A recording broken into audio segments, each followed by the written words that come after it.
talk about how my poster uses, develops, and challenges conventions of real media products. So straight away, as we can see, I've used two posters that are quite similar in the actual way they look. So you've got the two faces and the two figures in both. But we're going to talk about the closer aspects of the poster. So straight away, they both got big titles. You've got Mind Divide, you've got Looper, you've got Little Fockers. They're both the first thing you see when you first look at the poster. So they, I'm using the conventions of posters. You've got the three actors on the Looper, which is matched on mine, but obviously in a different style. And then on Little Fockers, you've also got the two actors' names. And I've also used the idea of like a slogan, of a tagline. So for me, it's "Whose side are you on?" And then on Little Fuckers, you've got "Maybe kids will bring them closer." And then on Looper, it's "Face your future, fight your past." So in that respect, I've used that convention. Next up, Little Fuckers doesn't include this, but the Looper does. I think it's because Looper's a little bit newer. You've got the Facebook integration, which is matched on mine. Obviously, I've got Facebook and Twitter. But yeah, there's the Facebook integration, and also on both, they both include the date of the film and when it's going to be released. I used a season. I used autumn, and so did Little Fucker that used Christmas. But Looper actually used the actual date, so it's September 28th. But we both got dates and release times basically. And also, this is only present once again on Looper, but mine has got the director, so from acclaimed director Gabriel McKenna, and on Looper it has written and directed by Rian Johnson. So they're the same in that aspect. Next up, this also is only present on Looper, the blurb. So yeah, obviously mine's at the bottom, and so does Looper's, and Little Fuckers doesn't have one. So yeah, we've both got blurbs. The picture on all three obviously is the most obvious thing you see. They're both very strong, eyes to eyes, looking toward each other. Not on Looper, obviously, it's the opposite direction, but it's kind of still the same effect, two people, and it doesn't give away the plot, but, if you look at the poster, you can tell what the plot's about from the images. Right, so now we're going to talk about the magazines. So, first we're going to go to the masthead. So we've got Real Film, Total Film, and Empire. And one thing I picked out was the fonts. I mean, they don't look that funky or crazy, but Empire has the dips in the M, the sharp ends, and obviously on Total Film, if it was normal, it would also have the dips, the sharp ends, But obviously it's a special edition. But I went the same direction on mine.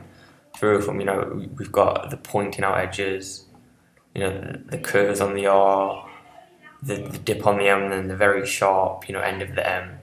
And I think having a funky kind of font for your title, it makes it interesting. And when I saw that straight away, especially on Empire with the M because it's so pronounced, and I really wanted to use that straight away. Next up, we'll look at the headlines, the main features. So on Mind's Divide, you've got Soul and you've got The Hobbit. And one thing I just want to point out is the colour coordination with the titles. On The Hobbit, you've got the gold, on Empire and The Hobbit. And so it's kind of similar, you've got the kind of white, and then the titles, sort of the matte is see-through, so it's kind of similar, but not as effective as Empire. And obviously, I had the black and the white, and then I inverted the black and the white, so it was more the white and the black. That was simply for aesthetic reasons, because the Divide logo looks a lot better in that, and you can explain it. And also for the this part, Alex Barbatos, both sides, I changed it back to the black and the white. Black is the main colour. And just colour schemes in general, all three magazines use very strict colour schemes. So for me, it's black, white, and then it's kind of burgundy red. It is the same colour as the take down here, but it's just transparent. And on Empire, you've got the white, the gold, and that's basically it. You've got a little bit of black here, but mainly it's just white and gold. And then on Total Film, it's the black, the white, and then it is mainly black and white. You've got a little bit of silver here, but the black and white are the main colours utilised. And I did the same obviously with my colours, simply because it kind of it's like an organized look, but it kind of brings everything together. And just some small things like, you've got barcodes on both, sorry, all three. You've got barcodes. Next up, I'll talk about the stickers. So I noticed that not all magazines, but a lot of magazines use stickers. So you've got Comic Book Heroes and the Dark Knight Rises. So I went the same way. So I had Awards Week, and I think stickers are quite good because they look quite nice. Obviously, they're not real stickers, but I think they bring a lot. Because this is something nice to look at, and obviously it's different from just text. It's different from just 25 must-see films. It's something different, and so I utilise that. And next up, we'll look at on this is only on Total Film. Obviously, I've got the same kind of style for the mini features that pop out from the side. So obviously this is Black Magic, but on the set, backstage, 25 must-see, total access, etc. So I use that, and obviously use the white text for it to stand out, and then you've got the list as well, so the list here, and then also it's on Empire 2. They've got the list, on the Plus, and Dread, Taken 2, etc, etc. Next up, we'll talk about, it's kind of strange because they're all in 3 different styles, but the thinking behind it is the same, the kind of blurby kind of ticker tape aspect of it. Ticker tape, like obviously on Total Film, they've got the Plus, which I also utilise. Then they just got the list, and on Empire they only relate it to all the Hobbits.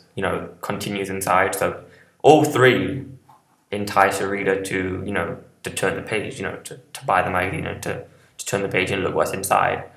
And I've used the basic convention, and then I've developed it because you've got the plus and then the text, and which is similar here, but mine is kind of. You could say it's tighter because it utilizes a smaller space, and it's more subtle, especially than the bright gold here and the list there.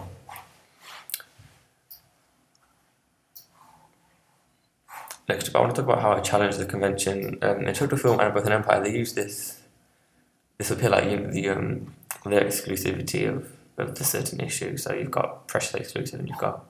Well, this is actually a slogan for Total Film, the modern guide to movies, and I didn't want to use this because I think it draws away from remastered and the title of the magazine. I think it's quite messy. In fact, that's what I think, and that's why I didn't use one, simply to make it a lot tidier and a lot cleaner on my magazine.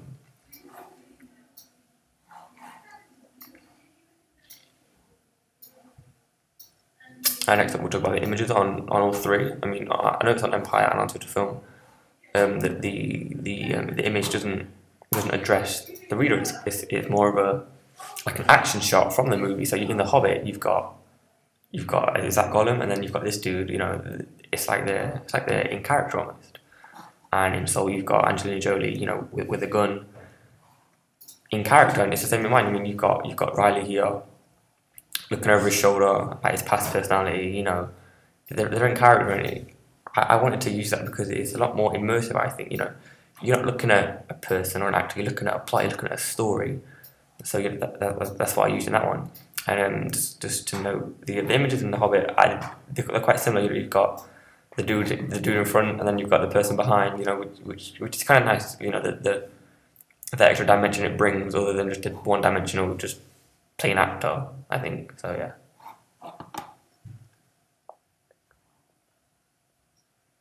Just small things now, like you've got the issue number. Obviously, Empire used September. On Total Film, we've got as well. You've got the issue and the price, which is on both.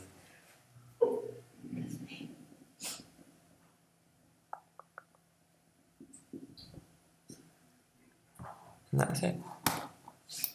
This is a custom I made, Treehouse, but you have Paramount, Universal. They all appear before the trailer to associate with the film. So into the trailer itself, immediately you can see it's fast paced.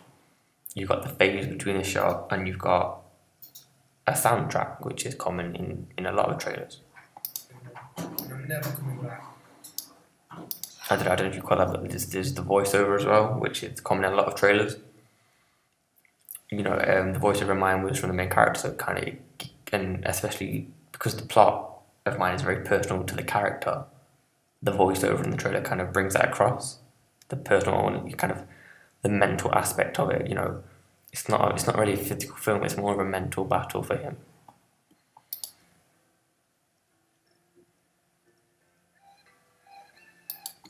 And next up, obviously, you've got these small titles. You know, that was then, this is now.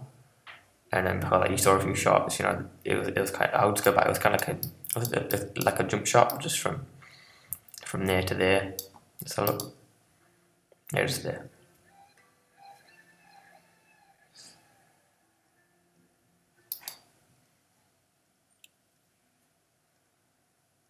We'll just go forward a bit, and we'll talk about this at the end. What did he needs to load it? Yeah, here we are. Obviously, at the end of the trailer, you're gonna have the divide, the title, and obviously I've got the release date autumn 2013, and then this is coming a lot trailer, just to set the tone. You know, what film is it? And then obviously straight to this, you've got the blurb, so title, actors, and then the people who made it, so directors, casting, music, etc. That's a lot of trailers, and I thought I had to use it because it's important to back into the trailer itself. Obviously once again the soundtrack and the voiceover and the way it's fast paced, but also the way if you watch it, it doesn't tell you the whole plot. It's bits and bits. So obviously you've got Alex leaving home here. Sorry, Riley leaving home, and it fast forwards into the future. There's that gap in time, but you don't. Something's happened because obviously from the question, but you don't know what's happened. So obviously, the lack of revealing the plot, that's also a convention used in many trailers, and I also use that as well.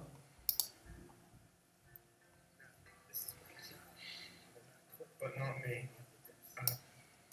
I had the house, the job, and the girl.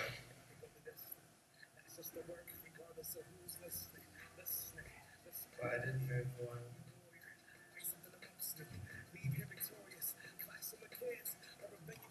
I thought